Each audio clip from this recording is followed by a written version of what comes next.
Tirada ba de, matik na ba de kay panggabi na pud ang 59 ba de, matik na dia tirada na tag tindog-tindog ang dapin para dili dukaon ang gwardiya mga bade kay lisod pud ding pang duty tag gabi nga katulugon ta.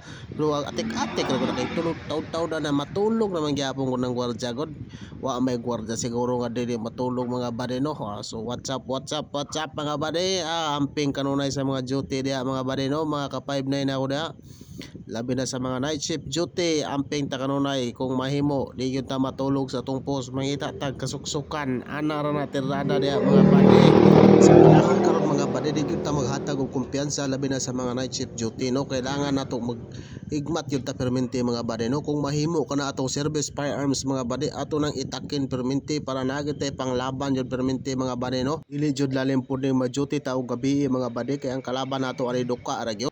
Bisan pag unsa ta kaduka mga bade no, kung naay moagi nga 87 nga 5 Oscar kilo kayo mga bade no, muwala gyud na atong katulgon mga bade, mura gyud nakainom tag isa ka baso nga kape mga bade no. Out na lang po ko sa mga 59 diano nga naga duty karon no. 3535 always para iwas 1620 mga bade. Og maura to mga bade, amping kanunay, bye bye.